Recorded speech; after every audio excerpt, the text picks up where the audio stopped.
Sanghar deputy commissioner Sanghar Mohammad इसाक़ात जी कोशिशुनि सां deputy commissioner office में जदीद टेक्नोलॉजी सां लेस कंप्यूटराइज्ड डोमिसाइल ऐं PRC सेंटर क़ाइमु कयो वियो।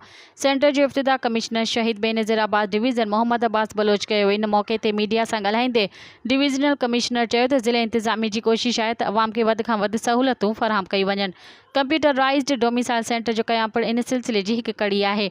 हाणे नौजवाननि खे नादरा सां सलाहियल डोमिसाइल फ़राहम कया वेंदा ऐं सेंटर में ही तस्वीरूं ही वरितियूं वेंदियूं। इन मौक़े ते डिप्टी कमिश्नर मोहम्मद इसाक़ात ॻाल्हाईंदे चयो त डोमिसाइल जी हासिलात लाइ नौजवान पंहिंजियूं तालीमी सनदूं, शनाख्ती कार्ड या फॉर्म बे, वोटर लिस्ट सर्टिफिकेट, पीउ या माउ जो असल शनाख्ती कार्ड, वालिदेन जो डोमिसाइल ऐं जेकॾहिं के ॿिए ज़िले जो डोमिसाइल हुजे त उहा मनसूख़ थियल डोमिसाइल गॾु आणणा पवंदा, जेका स्कैनिंग करे वापसि कया वेंदा। यादि रहे त उहे डोमिसाइल नादरा सां लाॻापियल हूंदा। जिन जो नादरा रिकॉर्ड सही हूंदो उनखे कंप्यूटराइज्ड डोमिसाइल हिकु हफ़्ते अंदरि मिली वेंदा।